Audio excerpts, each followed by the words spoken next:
and I'm the DFL candidate running for the Minnesota Senate in District 14. Hello, my name is Michael Williamson. I'm running for Minnesota Senate in District 13. Good evening, my name is Tama Theis and I represent St. Cloud, Wake Park, St. Augusta, and District 14A. Good evening, I'm Jury Relph, endorsed candidate, Republican candidate for State Senate, District 14. Jeff Howe, I represent 13A.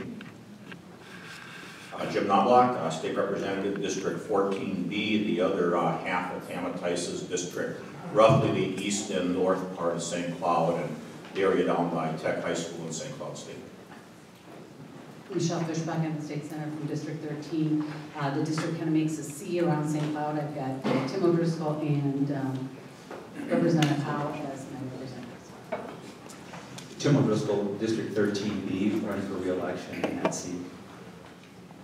Zach Drogo, candidate, House District 14B. Eric Putnam, candidate 14A. Stephen Zilberg, candidate District 14 from the Libertarian Party.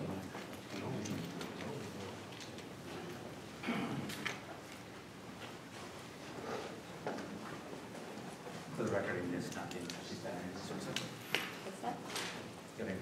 What's that? Oh. Yeah. Anita Rasmussen with the City of Sartell. With that, I'm going to turn it over to Gary. Thank you, Russ, and thank you all for coming tonight.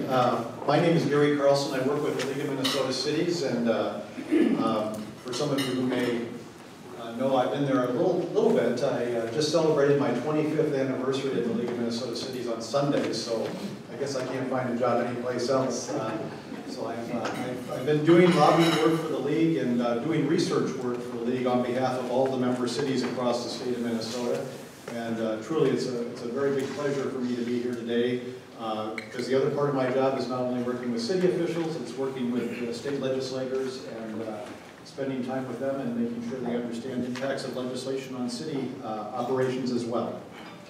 We have a huge group here tonight, so I think one of the things we're going to have to do is have fairly brief questions and answers. We have a number of questions that Ross was here from Sauk Rapids was gracious to put together and asked me to ask the candidates. So I think what we should do is just jump in. Now let me just also mention to you that this is a big election year. Everybody knows that the presidential election is before us, but in terms of Minnesota legislative activity, this is the year where we elect all of our 67 senators and our 134 representatives. So the entire legislature is up for re-election this year. And just to put a little bit of backdrop on that, 24 legislators announced that they were retiring after this session. So we know we have 24 new faces coming to St. Paul in January, and another 4 members lost their primary bids. So it's a total of 27, 28, I guess, legislators that will, or legislative seats that will have a new representative or senator when we enter the legislative session on January 3rd this year. Our audience is mostly city officials, so I really appreciate you all taking the time. You know that we're creatures of the state, and as creatures of the state sets the rules on many things that our cities do, and that's part of my job, is to relay our reaction to legislation back to legislators so they understand what the impacts are on our city operations. We do have several legislators here today that have served in city councils. Senator Fishbach served on Painesville City Council prior to 1995, I believe, or when I was elected, I was on the council. Right. And Representative O'Driscoll was on the Sartell City Council just before you were elected to the legislature as well. And Representative Howe was on the Rockville City Council. So did I miss anybody who has served on the City Council? So you guys have a little warm up here. Some of the questions we can ask. But we really appreciate you taking the time to be here. So with that, let's turn to the first question that we have. You've all introduced yourselves. We know what seats you're running for. So this last legislative session, the last biennium, you may know that there was a budget passed for the state of Minnesota. We did get that done, and so the state is functioning. There were a couple of large bills that were not enacted into law. There was a bit of disagreement over a bonding bill and a tax bill. Well, the tax bill was more of an error in the tax bill drafting. And a little inability to reach a consensus on a transportation funding package. So with that, what do you all think we need to do to make it work a little bit better at the state capitol? What actions can we take? And maybe Representative Knoblach, I'll start with you because you introduced a bill to try to reform some of the legislative process just a few years ago. Well, thank you, Gary. Thanks for everyone coming this evening. Appreciate you being here. First of all, let me say I was pleased that kind of the one big finance bill that did get passed into law this last year was the bill, House File 2749, that I was the author of in the House. That bill basically contained all the various omnibus bills this year except for transportation bonding and taxes. And it was a pretty good sized bill. We passed it in the House. Of course, there was a Senate counterpart that was quite different. Over the course of a couple of weeks, I had numerous public conference committee meetings with my counterpart, Senator Dick Cohen, who's a Democrat from St. Paul. And after a lot of work, we were able to come to an agreement. We did get a conference committee report that we agreed on. It passed the House, it passed the Senate, it was passed by the governor, and there were a lot of really good things for the St. Cloud area in that bill. And I won't go into all of them now, being respectful of other people. I do have a copy of my legislative wrap-up for this year, which is getting a little bit dated, but it's over on the table there, and you can read through some of them. But one of the things that we had in this bill is, after the experience of 2015, where we went to a special session, I talked to Dick Cohen, my counterpart, and said, you know, there are 49 other states that do this. Why do we always have to have this go down to the last minute like this? And so we brought in a couple of experts from the National Council of State Legislators for a hearing this spring to hear about what other legislatures do. And we put language in this budget bill that was passed into law that sets up a process for having a commission to look at these other ways of doing things. And in particular, one thing that I think we should do that is part of it is adopt our joint targets much earlier. I mean, what happens right now is the House, which has typically been Republican, passes their bills, they spend money here. The Senate, which has been typically Democrat, passes their bills, they spend money here. We're far apart on the amount of money spent. It's early May before all those bills are passed off the House and Senate floors, and so nothing really happens until those bills actually get passed in terms of negotiation, and then you're in May already. And so my suggestion, which other states do, is have many more joint hearings and agree on these so-called targets, which right now don't get set typically until the middle of May. Set those targets before the bills pass off the House and Senate floor. What will happen then is, yes, the House will have different priorities for how to spend their money than the Senate, but they will be spending the same amount of money. And so when they get to the point of doing that negotiation, it'll be a lot easier, and I think you'll avoid the sort of problems like we've had this year and in previous years.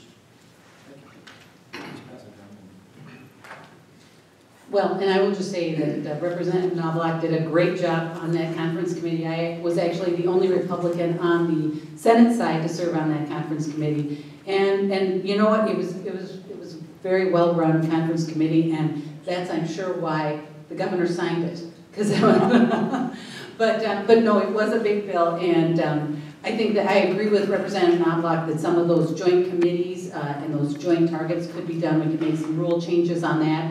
You know, the bonding bill, I'm looking around, Gary may have been there, but I think I might have been the only one actually on the Senate floor when that bonding bill had some issues, and that might be something that we would address too. It was literally a last minute amendment that went on to an agreed upon bill. And so it had passed, that bonding bill had been agreed upon by the leadership of both, and the folks in both bodies, and it went to the floor, and, Senator Latz from St. Louis Park added that Southwest Light Rail at the very last minute and scuttled the bill. And so that is something that maybe something we can look at with the rules and changing those and making them a little more friendly to moving things along in that last few hours or last few days of session. So I agree, we need to look at something, but, you know, we did pass the tax bill, it was vetoed. There are some things that, I know that things seem a little skewed when it doesn't actually happen, but we did do a lot of the work, and I think that budget bill that Representative Knoblach and Senator Cohen authored was huge, and that we got that through was huge. And there were a lot of things that we did do that did pass this year. Unfortunately, that the bonding bill was the one that ended up getting scuttled at the very, very last minute. I'm going to take just a little bit of a deviation from that because we've been talking about the spending bill. I just finished up my 6th year in the Minnesota House and my 3rd term. And something I can tell you without question is this has been the most bipartisan session I have seen since I've been at the legislature. Unfortunately, you wouldn't know that by media coverage, media account on this. Let me talk about 4 major bills that were in the public eye that you didn't get, as Paul Hardy used to say, the rest of the story. With the tax bill that passed, there was 87% of the legislature that supported that. 87% combined House and Senate members supported that, Democrats and Republicans alike. In that bill, there was increased LGA for our cities across the state of Minnesota. Each of your communities would have received money had the governor signed that bill. There was also relief for students who had student loan debt or paying their student loans. They would have received credit on their state income tax return for that. They would have also had opportunities for parents who want to save for their college education for their students and children to be able to put money into a 529 plan and receive a tax credit on their state tax return for that. There were a number of other provisions in that tax bill. There was also in that tax bill, which we have a question coming up on later, reduction in the state CI tax, the general state levy that goes against all property owners that we get to at the local level collect and send to St. Paul, and they get to decide how that money is spent. I can tell you if you are in the cities of Holding Ford or St. Stephen or St. Augusta or other communities where you have a small tax base and you have lower valuations, that is a huge reduction in taxes that those businesses are going to be paying. The words and or stood in the way, and there was, as was reported in the Star Tribune, a real opportunity for the governor and legislative leaders to do what has been done 5 other times in the state. And that is a legislative memorandum of understanding with the governor's office that and or would be corrected at the next earliest opportunity to be able to do that. The governor chose to do what's called a pocket veto. He didn't put his veto signature on it. He just let the clock run out on that tax bill. Unfortunately, all of those good things that I just mentioned didn't happen with 87% of bipartisan support. The pensions bill this year, which I'm the chair of the Pension Commission, had all but four members of the legislature that voted for this, and the governor vetoed that bill. We also had strong bipartisan support of the bonding bill. We need 81 people to pass it out of the House. We had 92 or 93 people on that bill. It was the Senate that put the amendment on that killed $700 million worth of roads and bridge projects here in the state of Minnesota. Zach Dorholt, skin candidate for House District 14B. Keep it short and sweet. When you go down there, it's about getting things done. It's not about winning.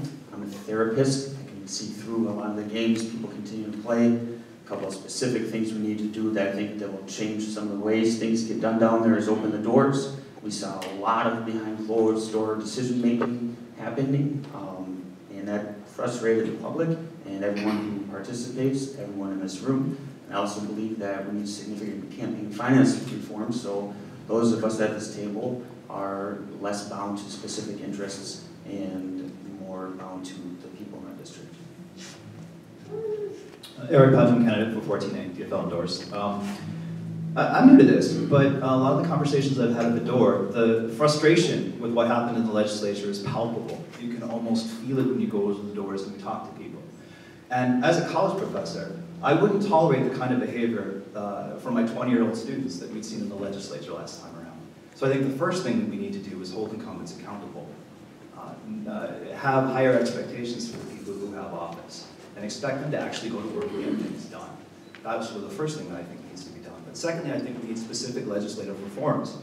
Gene Pulaski and Paul Tucson have also both talked about specific ways of limiting some of the shenanigans that occur at the legislature.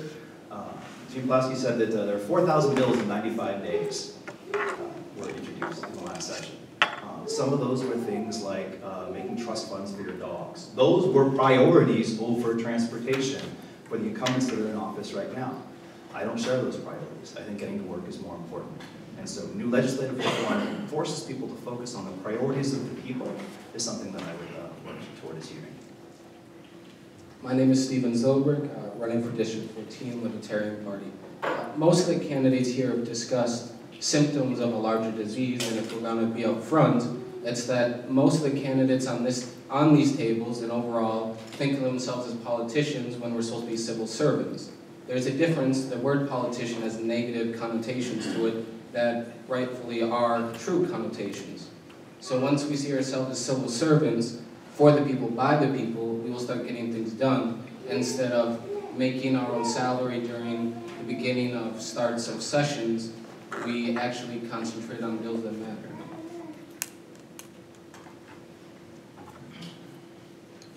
Do you remember the question? Absolutely.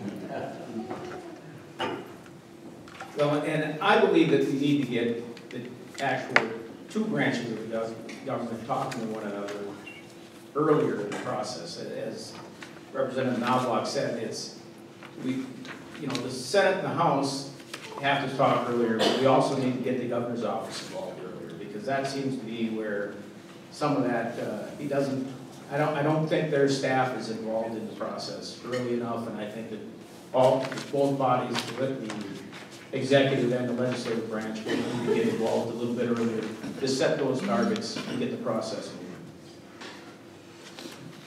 Well, as I see it, part of the problem is that we have a partisanship.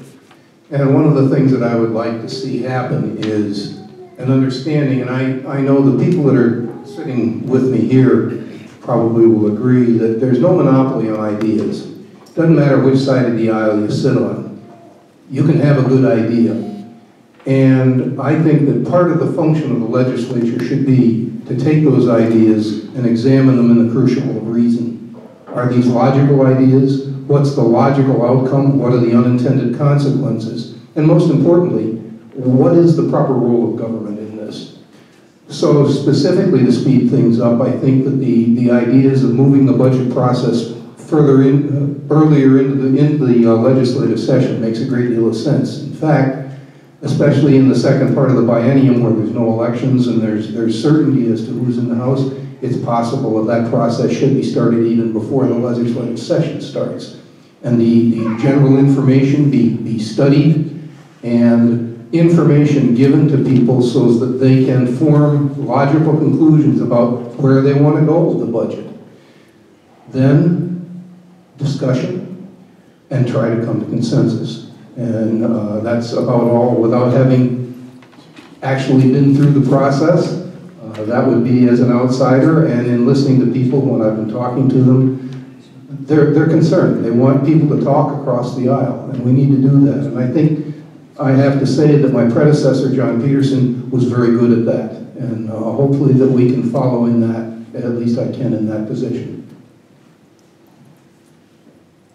I kind of feel like I need to reintroduce myself because there's somebody there. I think we're all feeling like, hey, they kind of forgot about us.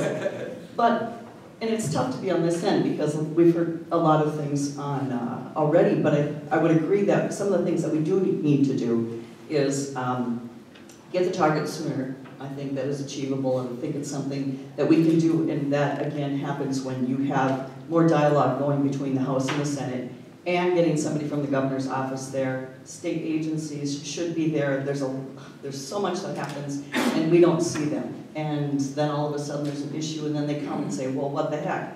Like it was new to them. And it's like, well, where have you been? We've been here for how long? So we really do need to get all those players to the table sooner. And I think we also need to look at our constitutional duties, which is public safety, education, and transportation, and make sure we take care of those first and then go from there.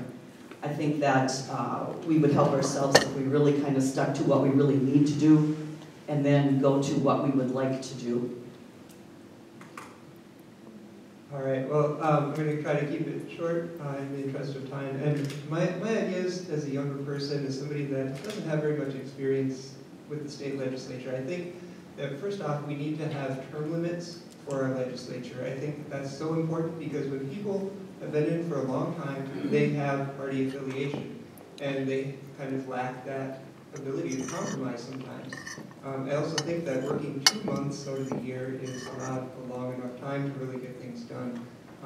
You know, if I wanted to work 2 months out of the year, my employer would pretty much laugh at me. So, you know, those are just a couple of my ideas, fresh ideas for the state legislature.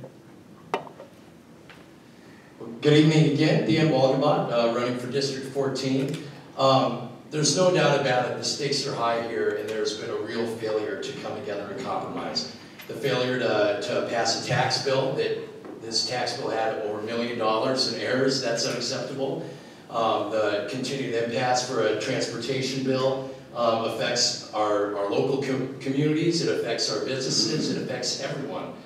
The failure to pass a bonding bill and procrastinating that to the last minute is affecting our universities and our local governments and much needed local projects. To get these things done, we have to have a willingness to compromise. And I come at that from a professional standpoint. I make my living on compromising. I work as a realtor with Century 21, and obviously I work as hard as I can to represent my clients and their best interests and get them top dollar. But ultimately, I'll reach out to other agents, we'll ask questions, we'll try to come up with a solution that both sides might not be 100% happy with. In fact, in most transactions, they're not. But we work together, we find a solution that's mutually beneficial enough that both sides will sign on, and we move forward. And we've lost that in the legislature. So I hope that voters throughout the state will empower candidates such as myself and others that have a willingness to compromise instead of digging their heels in on untenable ideological positions that do us all a tremendous disservice.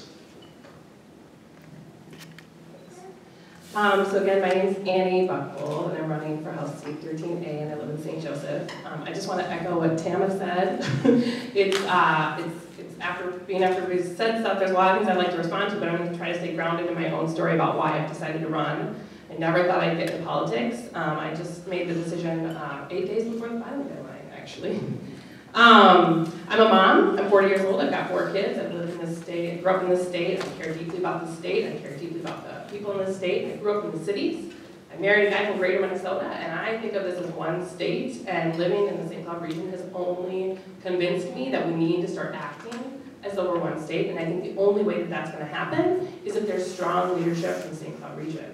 So I am running as a Democrat. I actually tried to run as an independent. I'm absolutely committed to working with whoever is elected, Tama, Dan, Jim, Eric, Tim, Jeff, to really win things on behalf of Greater Minnesota, or the St. Cloud region, Greater Minnesota, the state.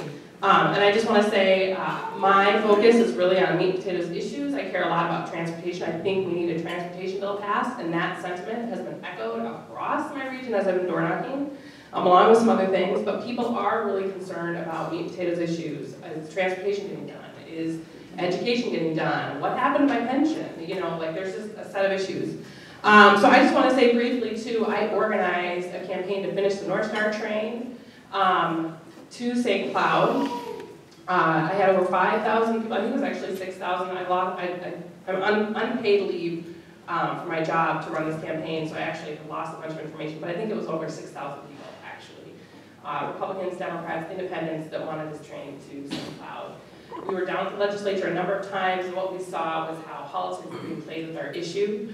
And I think most of us are probably well aware of the way that the Southwest Light Rail Line has been really focused on as something that only benefits the metro.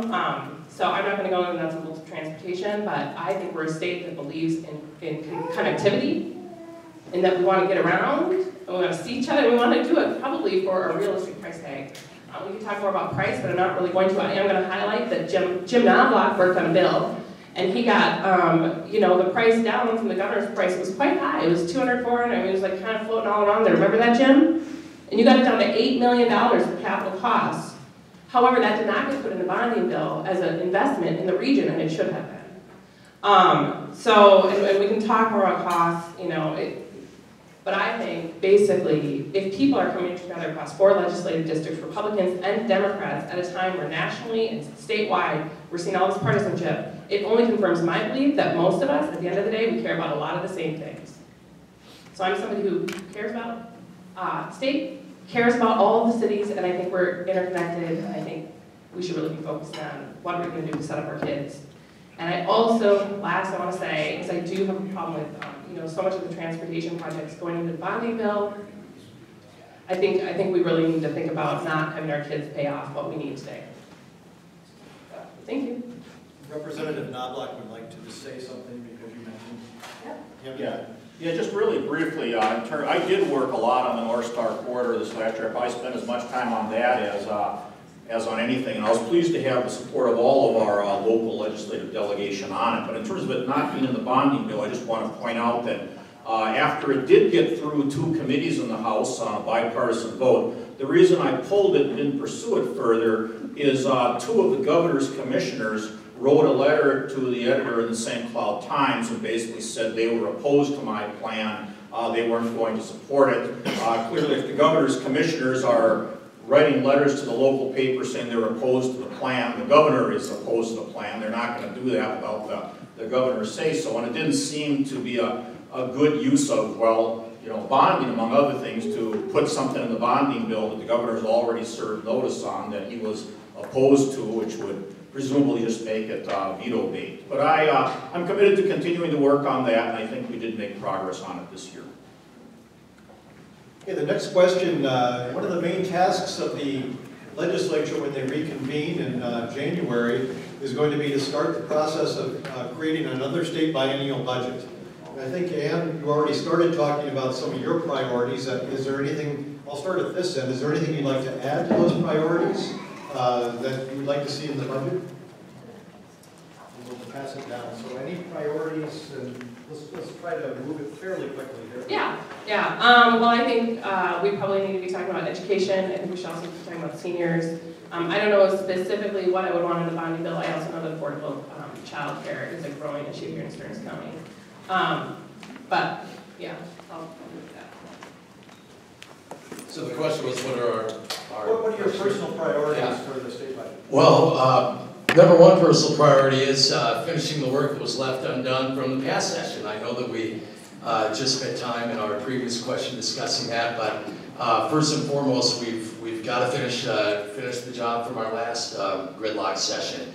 Once we get that work done, really committed to education, making sure that our kids have safe and supportive schools. Something that's personal for me is my family is here. Our little daughter Polly there, and our 9-year-old Lily is, I think, using the restroom right now. But we want to make sure our kids have a great education, and then they've got safe water to drink. I know that that's an issue for some of our local governments, wastewater treatment facilities and funding for infrastructure and that. I'm a member of the chamber, and I'm on our Chamber Government Affairs Committee. We've got to work towards cutting red tape so that things can be more efficient for businesses. And we need to put some money in our budget reserve, because what we want to avoid at all costs are the kind of shift in gimmick politics, like when the legislature had to borrow money from our schools just to pay our bills. We want to make sure we have a good, strong budget reserve to avoid those kind of gimmicks and make sure we've got some good tax predictability. All right, Michael Williamson, state candidate for District 13. I'm from Sauk Rapids here. I used to work at the restaurant, the Perkins, as the general manager just over there before it closed down. And my old manager, before I became general manager, used to say, it all costs money. And she was so right. And I think that we have to start, after we, of course, get our bonding bill straight and our tax bill straight, we need to have a more progressive taxation system. We need to ask the wealthy to pay their fair share, because we need to actually fund these projects. We need better education. We need to close that achievement gap, and we need to take care of our environment before it is too late. That is one of the strongest reasons that I'm running, is because I believe in climate change. I believe in science behind that, and I think that we as a state can lead the nation in renewable energy production and create a lot of good jobs. So funding education, funding for the poor people that are struggling to get by right now. We need more affordable housing, because the jobs are there. but we need to actually have the housing for the different greater Minnesota cities to continue to host those employees. So those are some of my priorities for the state legislature.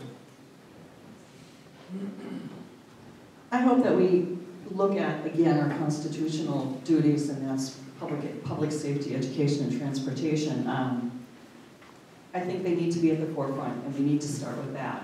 And as I said, work our way down. I'm hoping that we can also revisit the bonding bill, transportation bill, the tax bill, and the pension bill did pass House and Senate. That was the vetoes that the governor had dished out this year. So I'm hoping he has a change of heart and maybe sees the error of his ways and decides to sign those into law. The bonding bill was one of the best we ever had. We heard that from many folks from all over the state, and it didn't matter which side of the aisle they were on. So I hope that we get to relook at those and perhaps take another swing at that and get it passed through. But I also look at HHS, being on the Aging and Long-Term Care Committee as vice chair. We have so many issues coming up, and I hope that, again, we make that the priority it should be and really look at some of those issues going forward. I'd just like to follow up a little bit on what Tama has said. We need to examine the proper role of government. We're a constitutional entity. The Constitution lists the enumerated powers. So we should focus on that. Tama mentioned the transportation, education, and safety. I think that's what we need to look at. The term that bothers me here is assuming a modest surplus. If we do the budgeting process properly, we won't have a surplus and we won't have a deficit. We won't have to worry about what's done. So we need to be precise in our application of information to determine exactly what it is we should be spending, pass that, and go forward. If we do have a windfall, fine, that's the taxpayers' money. It should come back to the taxpayers. So I don't like the idea of surpluses or deficits. I would like to see us be very accurate on what we do. That being said, there's a couple of things that I think are important to recognize. There's a lot of talk about jobs and all of this. There are jobs going wanting in this community right now because there's not a skill set available to fill those jobs. We have a wonderful education system here that just needs a little tweaking. One of the things we need to do is make sure that when kids graduate from high school, that they are proficient in English, that they can write, and that they can do math. Back to doing reading, writing, and arithmetic. And I think that we need to support the schools in that, and I would seek to try and put money into programs that has children reading English by 3rd grade, proficient in English by 6th grade, writing English and doing simple math. And by the time they graduate from high school, they can pass a college proficiency exam, even though they may not be headed for college. We need plumbers, we need electricians, we need journeymen. The technical colleges provide an excellent low-cost alternative to that, and I'd like to see that expanded and supported. Thank you. Well, besides the bills that we still got laying on the table that should have passed, I think we need to, that's probably our first priority. But on the other side, the piece that we haven't talked about, I do believe that we have to look at the PCA program, the personal care attendants. I don't think that they're getting a fair shake, so we need to, and that's something that government controls. We need to take a good hard look at that. We also need to look at how the DNR is handling our water issues. And I think that's another attribute because some of that actually has a huge economic impact to some of our cities. And I don't believe that that's being done correctly, if I may say.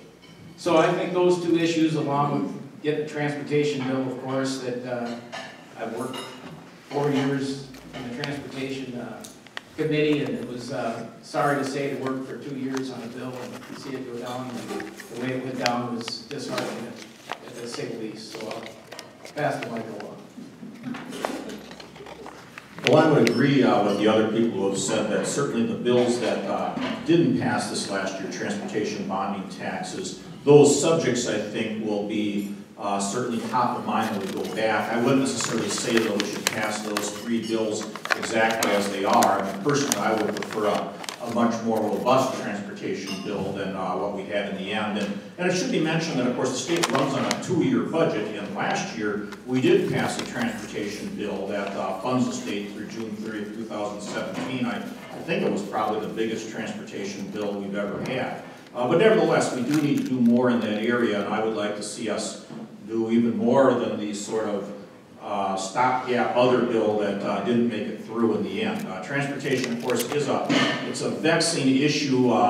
2 years ago, the Democrats had control of the House, the Senate, and the governorship. They were not able to pass a comprehensive new big transportation bill either. And it's partly because it's not just a partisan thing, but you got other issues there too. You've got not only Republicans versus Democrats, but you've got rural people versus metro people. You've got core city people versus suburban people. I joke you even sometimes have the concrete people versus the asphalt people. But you know, you got a lot of constituencies and people, and the transit people versus the road people. But this is a very, very important issue, and we do need to do something significant. And in terms of other areas, you know, there are some things that are out there that sort of by their nature have to be priorities. One of them is E12 education.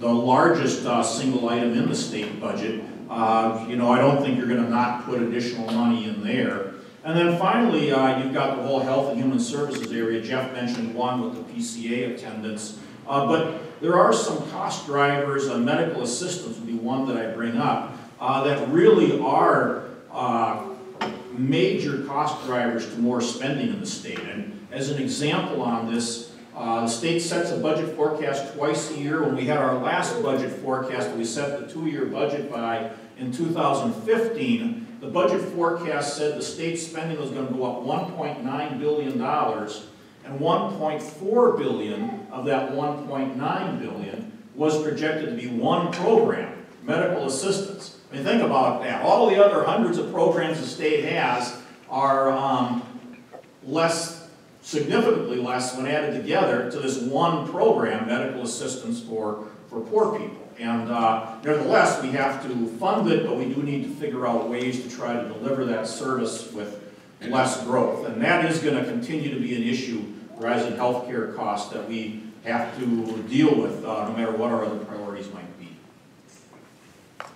And as a former higher ed chair, I appreciated hearing Jerry's discussion of the workforce issues and working on those 2-year colleges, because we really do need to support those 2-year colleges and build our workforce, make sure people are trained in what they need to be trained in, the things that are going to take us into the next century, those kinds of things. So that's always a priority, I think, to make sure that the colleges are being taken care of, especially those 2-year colleges, because I don't think they've always been, we haven't paid as much attention to those in the past as we have some of the 4-year schools. Additionally, Tama had mentioned some, and Jim had mentioned some of those health and human services issues. I sit on the Health and Human Services Finance Committee, so that has been, in most of the career, I took a 2-year hiatus off of the Health and Human Services Finance to recoup, because it's a very taxing committee to sit on. But those are some issues too. The long-term care is an issue. A couple of years ago, we were able to increase some of those reimbursements to the nursing homes in particular, but we do need to deal with PCA, some of the rate structures on the nursing home issues, and that really affects rural Minnesota because of the fact that we're being paid less. We're on a different scale than the metro areas, so we really need to pay attention to that. The MA, the mental health issue, and those beds, so some of those things, some of those big health and human services issues, and those 2-year colleges and workforce issues. Like many of the people that spoke before me, I think we get if we have the will in the legislature, we get the governor to help us come along with us in the legislative work that was done. We could get the tax bill done, that would immediately help with the LGA. There could be something in a later tax bill. In the 2017 session, we have done a couple of different tax bills over time. That's one way we take care of funding cities. I couldn't agree more with the comment that we need to look at how we deal with social service issues and with medical assistance issues. From a pension standpoint, we did a study. People are living longer.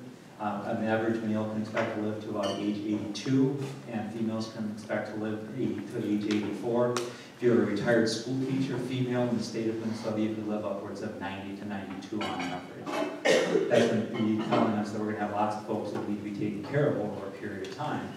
And I can also tell you that one of the things that's a ticking time bomb out there is the pension plans here in the state of Minnesota. We're not blinking yellow and red as far as where we're at, but we certainly need to move from green to light green. I can tell you that from where we're at. If you think about the fact that we have an 8% targeted rate of return on investment, and in the last fiscal period, the one that hasn't been recorded yet that ended on June 30th of this year, but the one that ended on June 30th of the previous year, we had about a 4.3, 4.5% rate of return, and we're benchmarking 8%. And this year, ending June 30th, will probably be at 0 or very close to 0 on our returns for pension investments. Paying out longer, paying out larger COLAs, not enough money coming in the way of returns. There are going to be problems that we have to deal with on that front, and those are state obligations that have been tested in court across the country, and the state must meet those obligations. And so that's going to have a major impact if we don't get on top of that structure. And how we deal with that on funding everything else that people have talked about thus far tonight. So there's lots of priorities.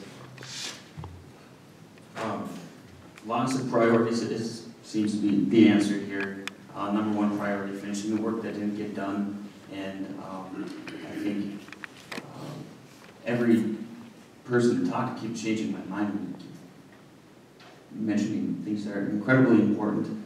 And I think Representative Driscoll hit on the tidal wave of baby boomers moving into retirement, hopefully, so that young people can get into the workforce, but also so they can live long and healthy lives. I live healthcare.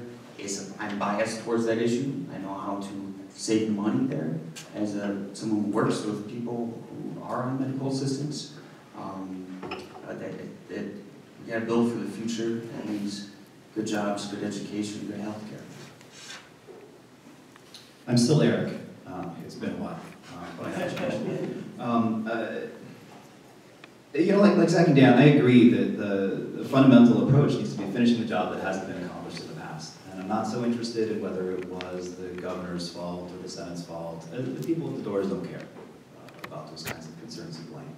And the question to me is actually suggesting, what would we do if we could do? Not what stopped us from doing things last time, but what would we do if we could do? What are our personal, deep commitments? And for me, the first commitment is education.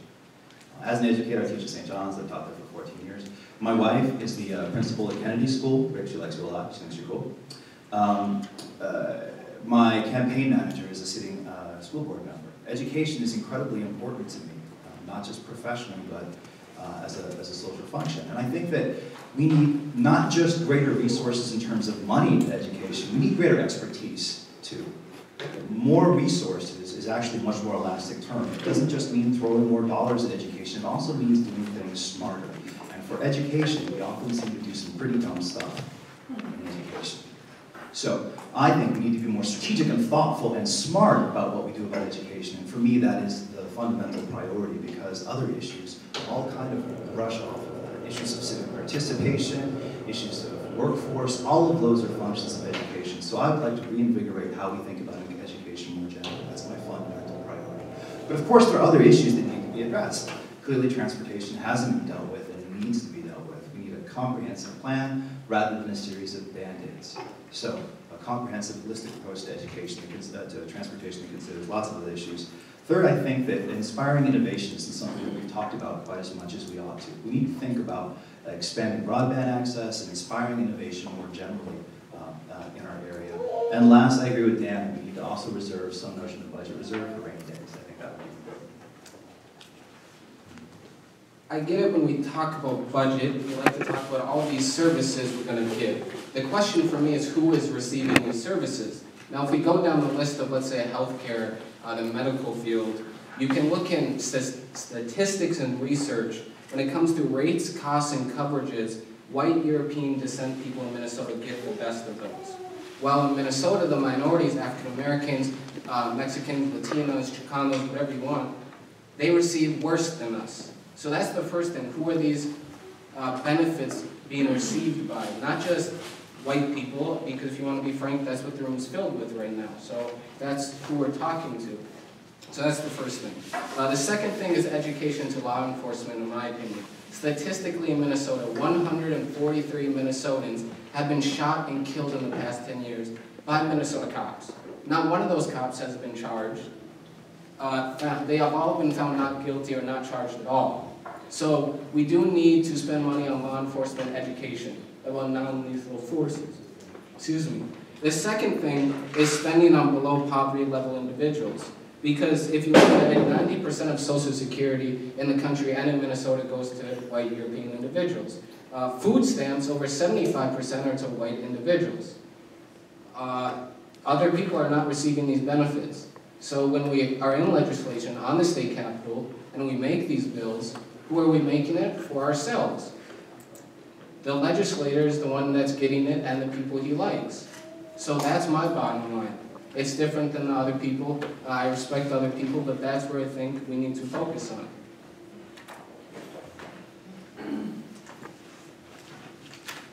I just want to put a plug in.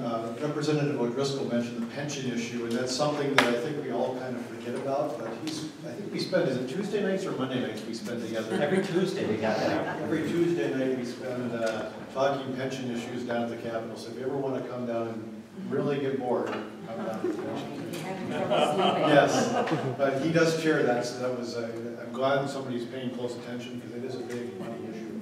Like even being blind, some kind of connection. No, I wasn't insinuating that at all. I was thanking you for your service on that. Let's talk briefly about the tax bill. The next two questions really deal with two facets of the tax bill that ended up being pocket vetoed. Representative O'Driscoll already mentioned LGA. Several people have mentioned LGA. But one of the goals of not only the League of Cities, but the Coalition of Greater Minnesota Cities is to really restore the LGA funding to where it once was way back in 2002. We've gone through a series of budget cuts over the years, and that's been one of the goals is to try to restore that funding. We're about $45 million away from that. This tax bill would have put $20 million in. Question on that, and the second question is dealing with the tax relief for small businesses. Many of our cities have found that their small businesses are struggling. Not only do they pay taxes to the school district, to the city, and the county, but they're also shouldered with the burden of paying a state property tax as well, as all businesses are. So both those things were in the tax bill, and Representative Howe, could you just kind of comment on your support for those or opposition to those programs? Well, as we look at LGA, I think there's the fact that you've got the number that sits with LGA, but you also have to look at all the other pieces of support that we give. And I'll take it like the transportation bill that we did pass that gave the small cities some money for transportation. To me, that's a piece of LGA, even though it isn't LGA. And I think, when we looked at that, that the worst roads in the state were in townships and small cities under 5,000. So we tried to give those folks a little bit more relief to give them to be able to fix their roads. And I think that that's part of that LGA piece. Now, and I agreed with the LGA increase that we had in the last tax bill. I think we can, but I would like to see a more comprehensive approach in what we say is LGA, because there's many different pieces of funding that fits into there. The other thing is when we talk about the property tax relief for small businesses, I know that $100,000 was in the property exemption for businesses. I actually know that we wanted much larger. We started out with $500,000. We ended up with $100,000. And I would like to see us somewhere. I think that we should either. I definitely support the $100,000. I actually think we can do better than that and provide more relief for our small businesses, because they are the king. They are the linchpin or the kingpin to keeping our cities going, as the small businesses that we have out there. Well, I want to take this kind of in reverse. I don't know if you noticed in the newspaper tonight, we have another small business closing, leaving. Barbecue, Dickey's Barbecue is closing down. In 2014, we had a net loss of small businesses in Minnesota.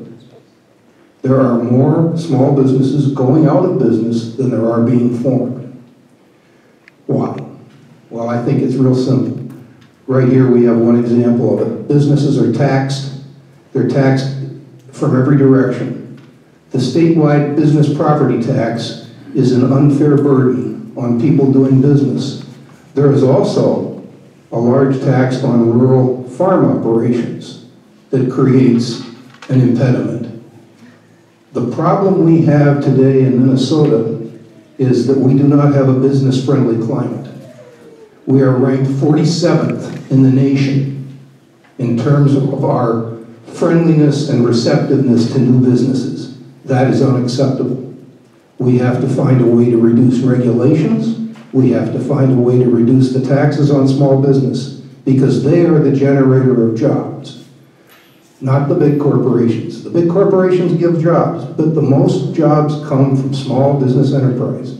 As a former small business owner, I am fully aware of the regulation and the tax structure in this state, and it needs to be changed. If you move just a couple hundred miles to the west, you pay no taxes, and if you walk into their Department of Economic Development, they welcome you with open arms. You get a stack of paper about this thick. That's it. We need to get to that state. With that said, then, back on LGA, I think Jeff is absolutely correct. LGA is not just the, quote, capital L, capital G, capital A. It is aid that comes back to the cities from the state.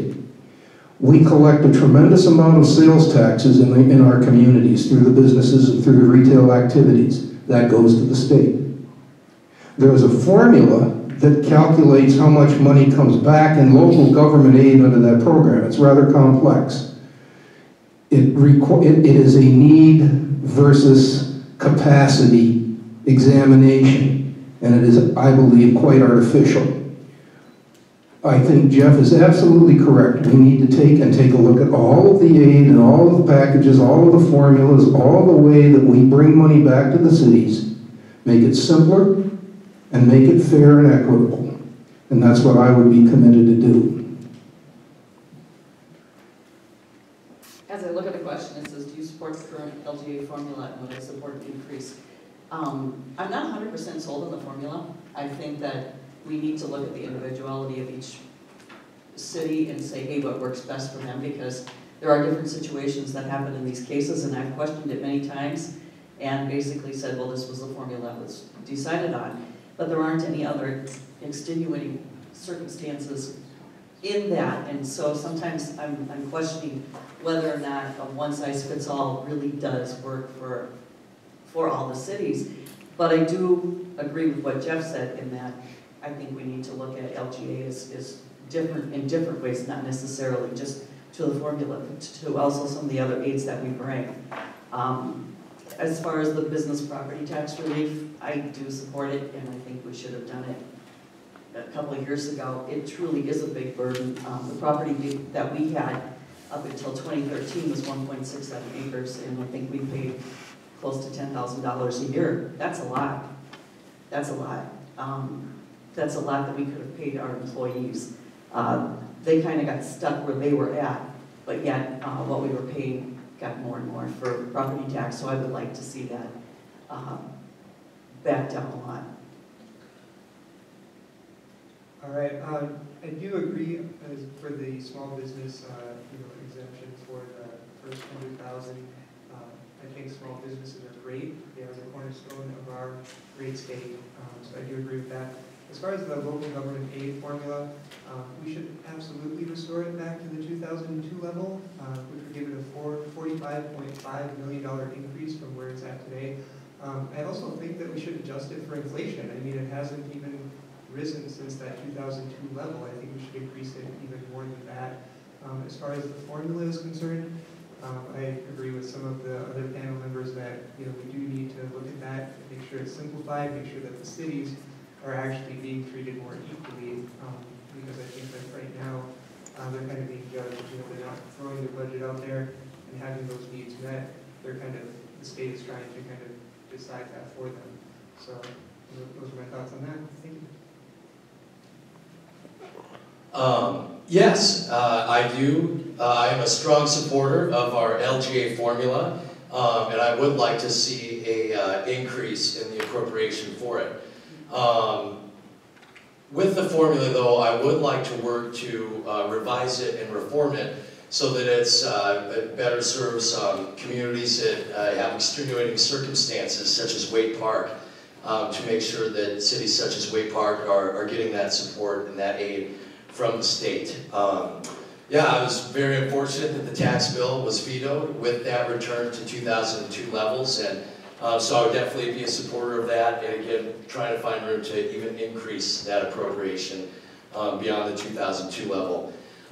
With regards to, lowering property taxes is one of my top priorities. As a realtor, it breaks my heart when I see people in our community who live on a fixed income, most particularly, unfortunately, seniors, who have done everything right, paid all their bills, paid off their home, their lifelong home, and unfortunately have to be moved out because those incomes remain fixed and the property taxes keep going up. And that's something I think we really need to make a top priority for our state. As far as with that statewide business property tax, as a chamber member, I hear from a lot of local small businesses that statewide property tax is a terrible burden on them.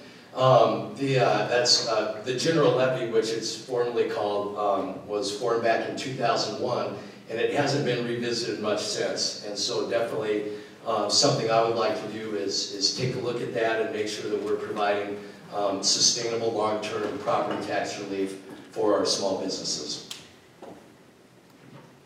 Yeah, so I just want to say that I'm happy to be here and start to have this conversation. This is an area that I haven't spent too much time getting educated, but I should say that there's a whole number of small businesses I've been building relationships with my community.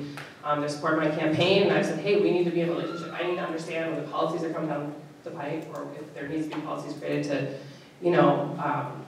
support those businesses. We need to talk. I need to do work on your behalf. And those businesses are obviously important to me. I use them. My community uses them, so we need to make sure that we have robust small communities in LGA. I'll do more research, but it sounds like it would be the right thing to restore it to the current levels. So I have no problem saying where I don't know. I intend to do my homework as I go here. I do want to say, just in relationship to what Representative Howe was saying about looking at transportation as a way to look at taxes. So I have really been focused on transportation as an issue. And I just want to say, Minnesota's 5th in the nation for our roads and bridges. We spend about $2 billion a year as a state on our roads and bridges. We pay for them with county taxes, we pay for them with state taxes, the gas tax, now we're taking money from general fund, we're bonding money. So there's a lot of money that's going into roads and bridges, and I would love to have a clearer picture of what is the total sum of money and how can we create a more efficient system, because it's just a lot of money we're spending. And there are, a lot of evidence to suggest public transportation is not only needed in a lot of our smaller towns, but it's also cheaper, both for the user and for government. So again, as I'm looking at these issues, these really big issues that capture a lot of our dollars, I'm really going to be thinking about what's a more efficient system that's aligned with what people want, and that's not as costly for all of us. And I should have mentioned that business property tax relief, the small business property tax relief, was done in such a way that it did not shift the burden to larger businesses. So it basically was part of the state surplus was used to buy that down, and basically it did not result in a shift to larger businesses. So there was no concern with that aspect of it. Well, I was not involved in the creation of the current LGA formula, but I know enough about it to know that opening up the formula is a very controversial thing, and there's been a great deal of thought and work put into creating the formula that we have. And of course, if you open it up, you're almost by definition creating winners and losers. I'm always open to people's ideas and suggestions on how something can be improved, but I guess I would say, based on what I know, I would not be for opening up the current LGA formula. In terms of more money for LGA, I supported more money for LGA this last time as part of the tax bill. You know, in terms of getting back to the 2002 level, I certainly expect we're going to get there one of these days. Maybe we get there this next year. I think it really depends on the budget. You know, how much money is available. You know, what is the budget surplus? You're in a lot different situation if you have a big surplus versus no surplus at all, or maybe even a deficit, which I don't anticipate, but you know, it does depend a little bit on how much money is available and what other significant needs there are.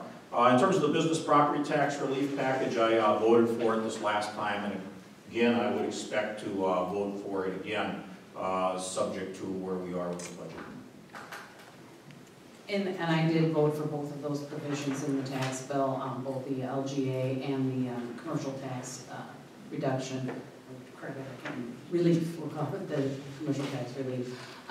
But I just wanted to mention on the LGA formula, and Gary can correct me, it was 2013 that they did some work, and that was, as Representative Knoblach said, it was, you know, 3 of the large groups had to get together and really battle it out, and because there are winners and losers. And so I think, you know, since that's only a few years ago that we did that, I think increasing the dollars for it would be helpful, using the formula that they were able to work out and come to a compromise on.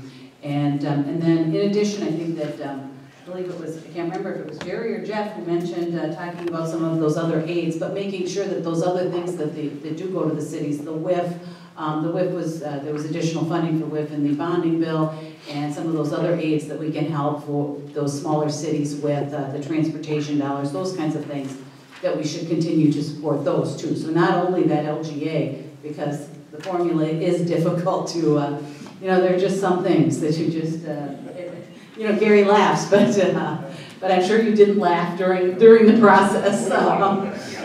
So that those other things that we can encourage and use to help, you know, help cities with those larger expenses and some of those things that are going on is also something we should be looking at. But I did support both of the provisions that they're talking about here specifically in those in the questions. And I had also mentioned earlier about my views and my support for the tax bill, which did have the movement of getting it back to the 2002 levels for local government aid. And I also shared my thoughts on the $100,000 exemption, property value, assessed value exemption for small businesses on the CI tax. One of the things that I do want to mention as well, and these kinds of activities happen very regularly down at the state, and Gary's by my office quite a bit, and so are the folks from the League of Minnesota Cities, because I do carry city issues, and I have the ability as well to be able to educate and inform others within the legislature because of my experience at the local level. One of the things that we've been able to do is, and it may not benefit us directly in the central Minnesota area, but we were able to put more money into broadband services that some other parts of the state, some other communities do not have, which again is money that the legislature appropriated that wouldn't have gone to the LGA formula.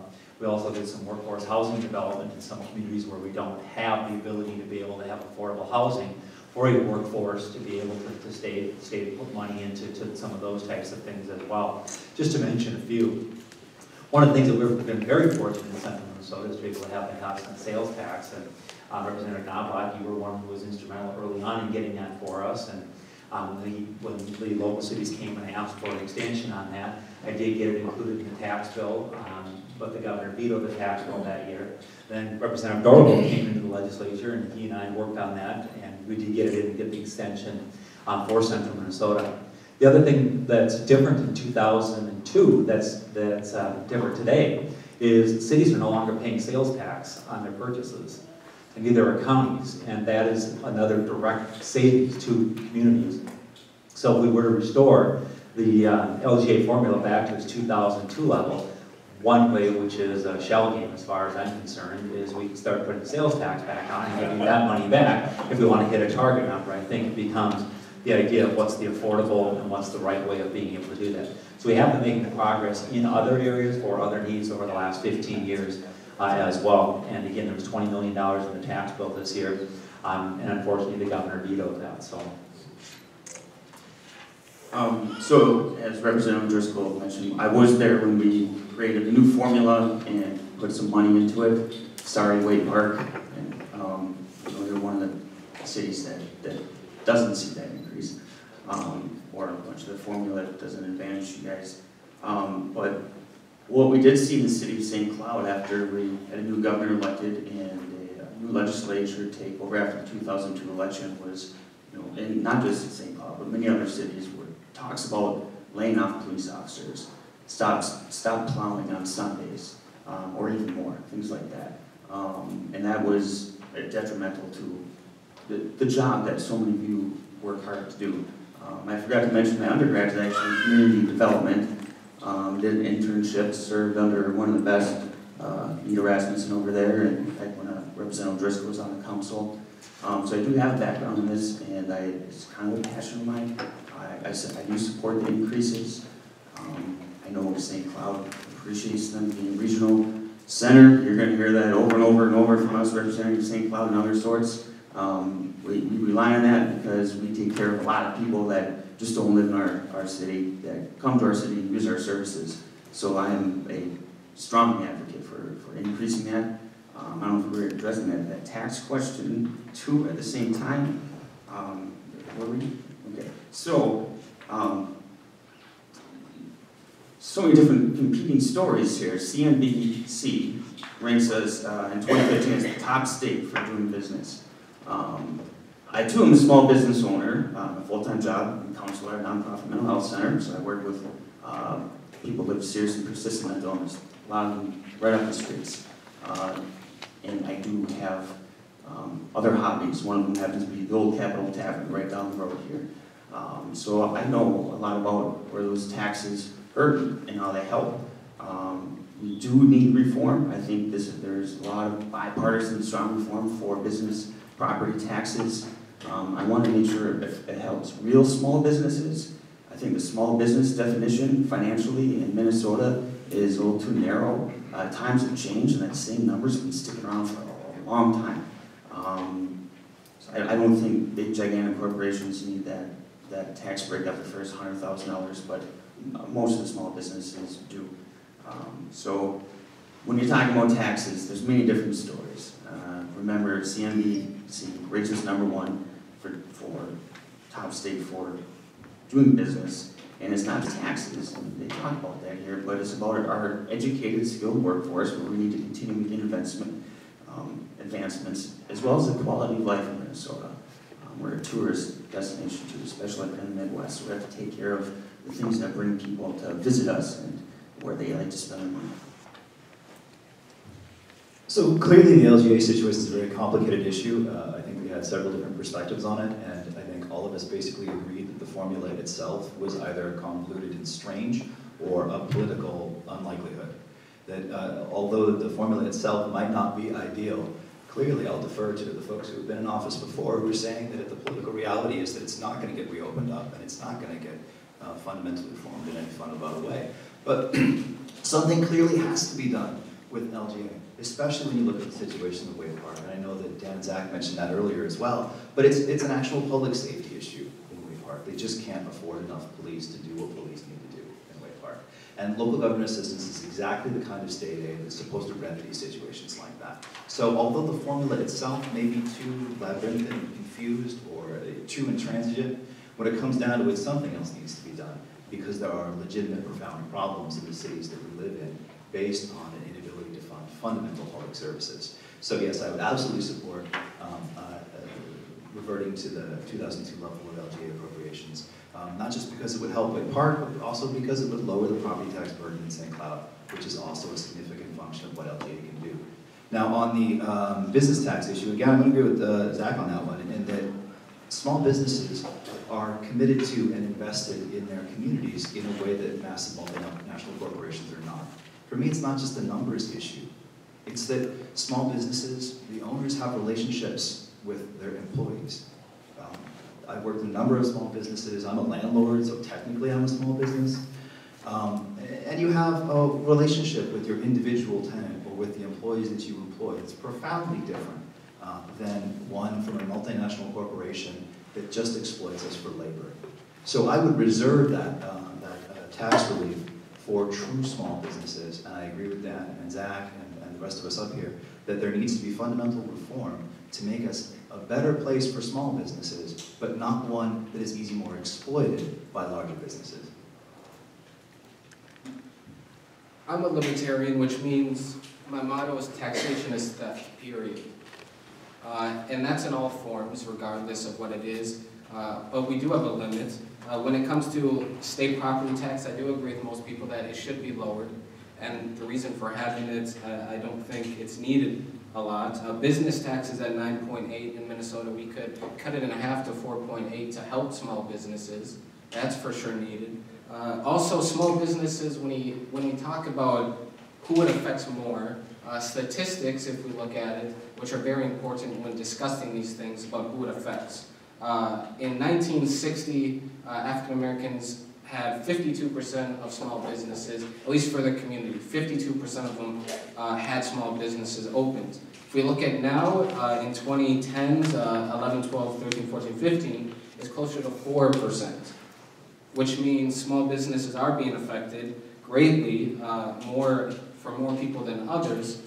One way to do this, I think, to get public services and more assistance would be to legalize marijuana. That's a great place. Colorado has millions of extra dollars in their surplus. California also. Hawaii also. So that's a way to get money for assistance for public areas and services. And so that also would help one area for soldiers who suffer from PTSD. When they come back, for example, there's not a lot of treatments that help them. We have pill form of marijuana, but I'm sorry, but that's not working. If we legalize marijuana, doctors have shown it highly reduces the symptoms of PTSD, can also have found to cure cancer and several other diseases. So that would help as well to fund public services as well as improve our health sector in Minnesota. Stephen, why don't you hold the microphone? I'll just read this next one aloud. Many of the candidates have talked about transportation funding and the need to fund our roads and bridges and so forth. Let's kind of get down to the nuts and bolts of it. Do we have enough money in the budget? Do we need to raise gas tax or tab fees or some other form of revenue to help pay for the infrastructure? For raising taxes, I really dislike that. I was in San Diego this past summer and gas was about $2.96 per gallon, closer to $3. I hate that idea of doing that, especially for people who are low income, may own a car, but that makes it even harder for them to live. And so, which means we should do more public transportation, like the light rail to St. Cloud, which means people that can go to the cities and get jobs there. And so that's one area for taxes I believe we need to be very careful. If we want to get more money for taxes, why don't we raise taxes on alcohol even a little bit more? That's beneficial because it's something our society shouldn't do as much. And so that would help. Cigarettes, raise the taxes on cigarettes, and things that would be detrimental to society, we tax rather than tax the things our society needs to function. That doesn't make sense to me, whether sociological or even humanitarian-wise. We're making it harder for people to live by taxing what they need. That doesn't make sense. I think given the significance and the importance of transportation as an issue for the economy, for collective pathways that bring us together as a community, it's way too important. And the failures of the past 2 years on transportation are way too profound for us to enter into a new conversation about transportation with too many ideological commitments or too many issues that you aren't willing to open yourself to. So when I think about transportation, I think we need a comprehensive plan where everything is on the table, where everything is considered. And that needs to be the starting point, because there have been too many false starts and too many failures in the past for something that is too important not to consider all the various options. Now, that being said, the notion of the gas tax is interesting to me. I think whatever we do with transportation has to be something like a gas tax, and that it's constitutionally forced to go exclusively to transportation, because I don't trust the legislature not to use it for something else. So whatever it is that we do needs to be constitutionally dedicated to transportation specifically, so that we can do something more comprehensive. So the gas tax is not a bad idea, but I also don't think it's a silver bullet because of its inverse relationship to fuel economy. The more efficient your car gets, the less tax you take in, obviously. And so other states, like Washington State, is experimenting with a use tax, which I think is interesting. interesting and curious and worth exploring. So I guess for me, when it comes to transportation, it's too important. There's been too much failure in the past to not consider every option possible. Every option possible was the theme last time around when it came to transportation. I don't know how many people said all options are on the table and proved that they weren't. Do you remember when Minnesotans voted almost overwhelmingly to raise their own taxes? Because they understand we're a smarter state. We are a little above average. That we have money constitutionally dedicated to go to roads. But we don't have the guts to change that formula, to add to it. This is at the federal level, this is at the state level, and if we're going to be serious about the needs of our infrastructure, and ask any engineer, and they'll tell you the horror stories, or just walk into a MnDOT office and try to find a smiling face that's waiting for a project to be funded. You can't. And back to what Eric Putnam said is, also the gas tax isn't a silver bullet. It has to stay on the table though. It has to if we're going to be serious about this problem. And we also can find areas to compromise. Representative Howe had, I think, was an idea that I'd be willing to compromise with, which is the sales tax on motor vehicle parts. I know that comes out of the general fund, but once again, if we're going to be serious about funding transportation, and I mean roads, bridges, rails, and trails, okay? All options need to be on the table. Unique option, like Representative Howe had, and reminding ourselves that we all voted to raise our own taxes in order to fund transportation. And 8 members of the House were booted in their primaries for supporting that back then too. So when we're honest about that conversation, good things happen. I'm really pleased to hear Mr. Putnam tonight helping me to champion something I've talked about for a long time, and that is the inverse relationship with fuel efficiency and the gas tax. That is a very difficult deal. When you figure let's call it 1976, your vehicle is getting about 12 miles to the gallon, today it's getting 32. You're at the fueling centers, a lot less tax revenue that's going in. And one of the things that we also did constitutionally that I just want to remind folks is that we have taken money that was coming in and we hoped to go for roads and bridges, but in the spirit of compromise, we ended up dedicating a sizable portion of that to transit, which may not include roads and bridges. It may include other mechanisms of transit. And you're talking about roads and bridges and where those monies come from. They were not all motor vehicle source is subsidizing the transit part of that. I mean, I'm not saying it's good or bad, I'm saying that's the reality of where we're at with this. And so if we want to rejigger that to bring it back to all of those dollars that are generated from automobile to go to auto-related activities, I'm supportive of that as well. And I suspect that Representative Howe would be very interested in taking his idea and elevating it from a legislative initiative to a constitutional initiative for dedicating the money that comes from user fees, if you will, or the taxes that are generated from auto repair. It is a phase-in plan. It's something that you can't do overnight, but it certainly makes a lot of sense that we would end up using that type of a situation. We're collecting those dollars already to be able to move forward with putting those back into roads and bridges. And I will try to keep it short, but the issue with the gas tax and cars being more efficient, you know, we cannot rely on that into the future as we look at electric cars that we now are paying for plug-in stations, you know, in the metro area are all over the place, and they're not using gas and they're not paying the gas tax. So I did too support the Howe, we'll now call it the Howe plan. You got a plan named after you, Jeff. But the one thing that I don't think anybody's mentioned is at the end of this, the question, and I think you guys have copies, talks about at the end there, you know, it was the issue between, you know, roads and bridges and or the transportation, I didn't get on. It was the Southwest Light Rail that was standing in the way there. That was the amendment that was added that stopped the bonding bill. And so I think that it was kind of the roads and bridges versus Southwest Light Rail at that point. And I think, and I mentioned it last night at an event we were at, and I didn't get a chance to look into it completely, but after the governor said that there was going to be no more, no special session, the Met Council did come up with some alternatives to funding that Southwest Light Rail. It seems to be a tongue twister for me. But I think so that if we have all the options on the table, maybe that's one of the Met Council will take that, you know, out of our hands, and they will dealing with that Southwest Light Rail, and we will have an easier time coming to an agreement on the bonding bill and on the transportation issues. Because you know, when we're talking transportation, roads and bridges are the priority there.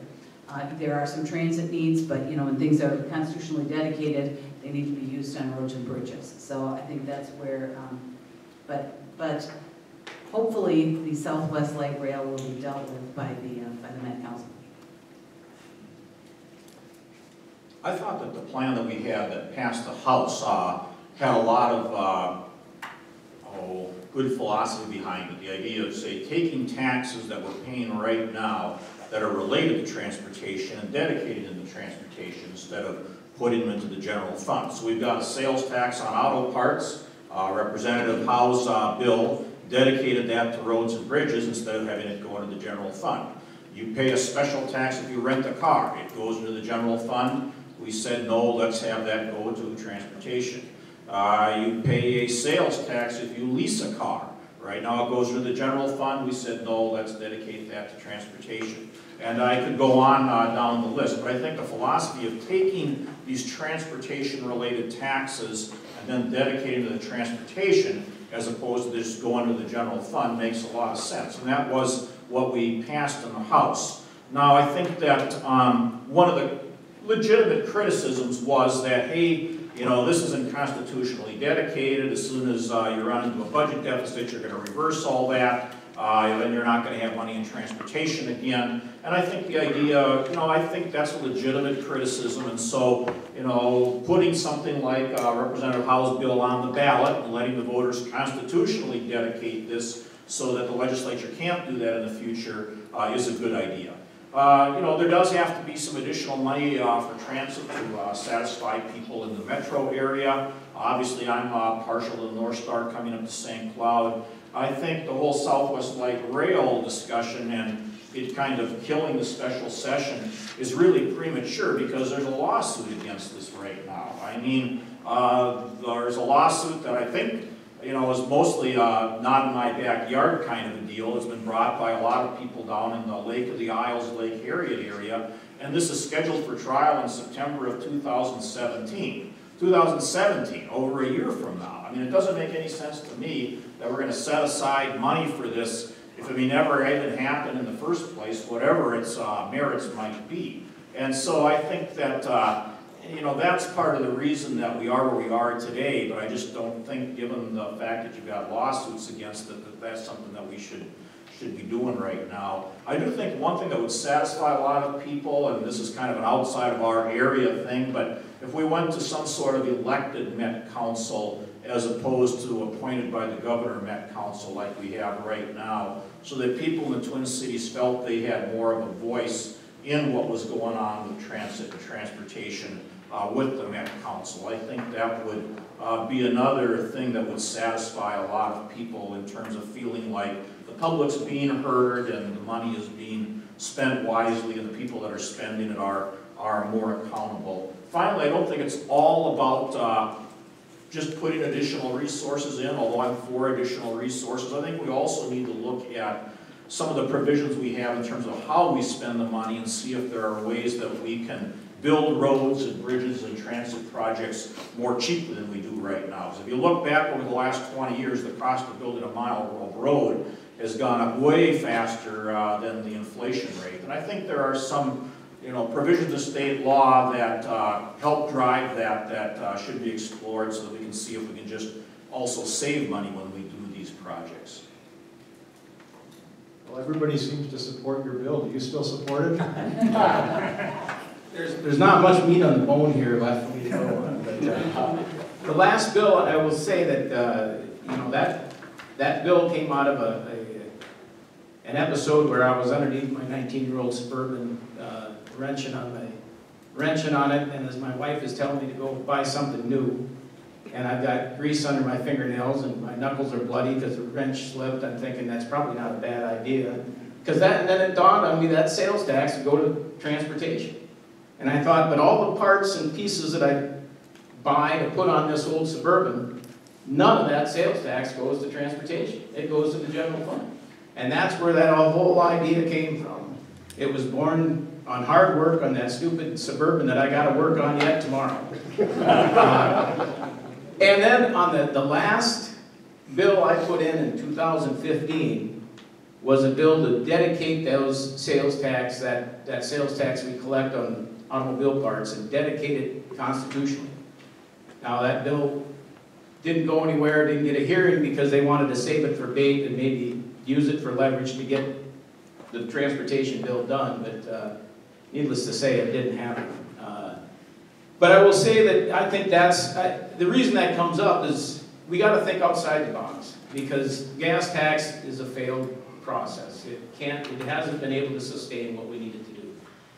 And I think as we increase that, it hurts the very people, it hurts the poor, especially the rural poor, that usually don't drive a car that gets 13 or 32 miles to the gallon. They drive a vehicle that gets 16, 17 miles to the gallon. And as you increase the tax, those are the very people that you're hurting. You're not hurting the folks that don't drive very much, that are in the metro area that's got a transit available. But I do think that transit is a big piece of it. We need rural transit, which I don't think gets enough dollars. We just heard last night that we got people out there that need to get to their doctor's appointments, they need to get, and that's not being funded. We need to put more money into greater Minnesota transit. And we need, and I'm not opposed to transit at all. In fact, I think, I'm a big bus guy. I like buses. In fact, just Sunday I rode the bus from the Metropolitan Airport to go get my car that was parked in a garage. So Sunday I rode the bus from the Metropolitan Airport to go get my car that was parked in a garage. So I'm a bus guy, and I think that buses are flexible. They go where you need to go. They're not stuck in one place and make billionaires out of millionaires that own the property around where the bus stop is going to be. So I think it's flexible. We can move it in the future, and I'll stop there. I like the hot plate. Thanks for stealing my thunder. I agree with Representative Howe that the more efficient method of transit is to use concrete and buses. It costs about 1/10 per mile to build a highway that a bus can run on as it does to build light rail. We have to think of those economies. I want to go back though to the transportation bill that we've already passed. They passed a bill that was with bipartisan support. This bill would have gone through. Everybody was happy with it. It was funded. The taxes were dedicated through the bill. It provided a great blueprint. And I'm thoroughly in favor of taking that bill, getting it out in front, and I think Representative Knoblach mentioned there might be some tweaking, but that's a blueprint. It ain't broke. Let's go fix it. Let's go forward with it. Let's get the job done. It funds things that we need. We need to face it. Everybody here drives around. They know the roads need work. We need to repair the roads that need help. We need to look at and take the things that we want to build. Those are funded. Let's take this bill and get it done, and then go forward. Just a comment about, and I totally support the idea of creating a dedicated fund out of automobile-related taxes. I mean, that's a no-brainer. The automobile is driving on the roads that we're using that money to fix and maintain and build. I mean, to me, that's just common sense. And the comment about preventing somebody from reading the cookie jar down the road, I think that's why we need a constitutional amendment. So I'm very much in favor of having dedicated taxes that exist today, locked into transportation issues, and then we can go forward and examine things from there. So, as I said, Jeff kind of stole my thunder on the light rail, but that's kind of where I stand. I do believe we need to complete the third lane of 994 for Rogers up here. or actually from Albertville to St. Michael. That's a lot cheaper than building any kind of dedicated rail system. It will move goods and services. That's the whole object. We need to move goods and services. That's part of the lifeblood of the country. That's part of the lifeblood of St. Cloud, is if we produce something here, we can get it to markets. So I think we need to do that. I do think that, and again, Representative Knoblach's plan for North Star was nothing short of brilliant. It literally took excess capacity, trains that were running empty, and brought them to a place where they would have riders. I mean, again, that's a no-brainer. And the nice thing about it is, if it doesn't work, you haven't invested anything in it. And if it does work, it reduces the cost of the subsidy. That train we're riding gets paid for out of public subsidy funds, 22 bucks each way. So if you divide that over more passengers without adding cost, that cuts the subsidy. So I think those are the common sense sort of things we need to look at. So I'll pass it on here. I need to excuse myself. I was told that we were going to be adjourning at 7:30, and I have a real estate appointment that I need to leave to. But before I go, I just want to answer the question. Absolutely, we need to keep all revenue options